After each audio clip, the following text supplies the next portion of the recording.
Coming to you live, still in Winton, and I'm here with Charles Dyer from the Winton Shire Council. How you going, Charles? Very good, thank you. Charles is an engineer and asset manager here at the council, and I've found that hard to believe, except for the beautiful reports that he produces, which are data-backed reports helping you get all the groovy toys that you get to play with. We have a lot of toys that we do. And I'm not saying that you get them for the fun of it, because they help the council save money, and they help you produce some amazing content to help market the town and get some analytics on helping local businesses understand when they should be open and stuff like that. So let's touch on that just for a little bit. So firstly, drone technology, you've been using a fair bit of that. So we got a DJI Phantom 3 about two and a bit years ago. And originally the intention was just to use it purely for marketing, get the great shots, get the sunsets and all that sort of stuff. But I'm a big believer of getting more out of technology, getting the absolute most that you can out of technology. So when I'm not wearing sort of that marketing tourism hat, wearing an engineering hat instead, using the drone to inspect water towers and look at roofs and things like that. So what you're seeing here is a construction of the Waltzing Matilda Centre, the brand new one, be open in April. And as you see, as we pan around, the shot will actually cut as we sort of traverse not just around the site, but also through several months of the construction. And that's what I mean. It's a bit of a mixture. I mean, we can just as easily use this technology to go and look at buildings and the roofs and gutters and air conditioners as we can use it for this sort of promotional material that you're seeing there. And you can certainly see the size of the place too. It's quite large, and that's the main street of town. That's off to the left there, and walls going up and whatnot. And I understand the architect is the same one that was up at the Age of Dinosaurs museum up there too. Yeah, so Cox Architecture are award-winning architects out of Brisbane. They're doing some stuff in Beijing at the moment. That's incredible. They did Age of Dinosaurs. They won plenty of awards for that. And they're the architects for this building as well. So it's got a very sort of Cox flavour to it, which it'll be incredible when it opens. Fantastic. So looking forward to that, because there's a big event on for the opening, and we discussed that in the last video, so you'll have to go check that out. I'm not going to tell you twice. And so with the beautiful landscape that you have here, the massive sky and the starry nights and beautiful sunsets and whatnot, creatives are becoming quite attractive to the area for bringing their own drones, and you're also even maybe considering helping people with understanding drone technology as well, and doing some stuff like this, yeah? Yeah, so one of the things we'd like to do is get people to come out. I mean, we've got amazing sunsets pretty much all year round. Come out, bring a drone or use ours, teach people how to fly, teach people how to do some basic editing, cut the shots together. It's only got to be short and sweet to get those sort of fantastic, amazing sort of visuals. And while they're out, there's some other things we can do. We can do some star photography. We can do some time-lapse photos and some really fun stuff like that.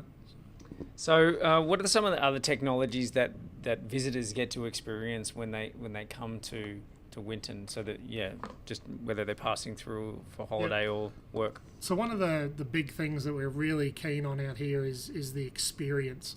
So for us, the reason you want to come to Winton is for that really authentic, salt of the earth experience that you can sort of only get out here, the people, the places, the imagery, the landscape. But at the same time, we want people to go home and tweet about it. We want them to get back to their hotel room and they can upload videos of whatever they took that day and share it with their family. So while we want to have that very authentic, rustic, genuine experience, we also want to have the technology. So people that come to Winton, we've got extremely high-speed broadband that we make available in the main street. So all the public buildings as well, and all the main street, they've got sort of a 70-70, and hopefully we'll increase that up to 100-100 download and upload speed very soon, which is I don't think any other towns have that really. Probably don't even have that in Brisbane, to be honest. So definitely don't have it. Definitely. I believe it is coming though to the Gold Coast very soon, which is where I'm from. But But there's also some other cool tech, some virtual tech that you've got behind us, and I'm not going to bother panning around because Charles is an engineer. Remember, he's got his toys everywhere. So, what are they? Yeah, so what we're not panning around to, the giant mess, but over in the corner of the room are three 70-inch 4K televisions.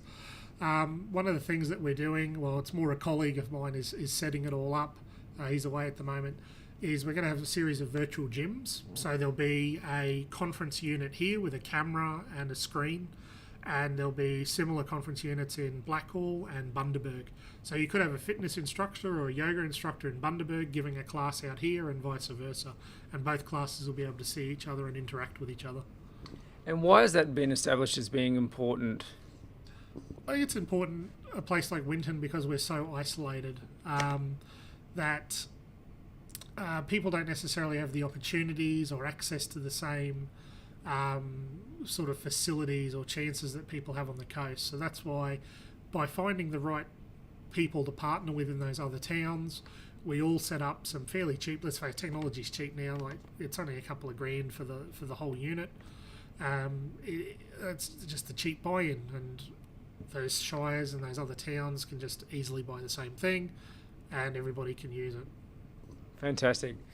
Charles, I'm sure we could talk all day. There's plenty of other cool stuff happening on these presentation documents that you've put together, and putting some marketing people to shame with those data-backed research that you've done there, utilising the data that's being collected by people connecting into those public Wi-Fi's and whatnot. Yeah, so the public Wi-Fi in town, you just sign in with Facebook or fill in a very simple form, and that helps us understand our customers. And we think that's the real important part of establishing a meaningful relationship with our visitors is understanding them.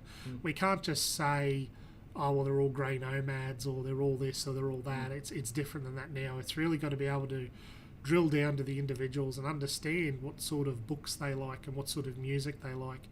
And that then feeds up into some of our bigger strategies. So you talked about the Matilda Centre opening and a really big concert that we're having around that.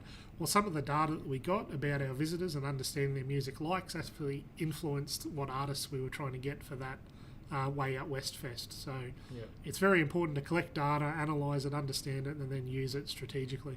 And on a smaller scale, you were seeing comments about there not being enough places to open for lunch or any open for lunch, and so I understand you shared that. Yes, I think one of the things people struggle with data is you collect a whole bunch of data and then you don't really know what to do with it.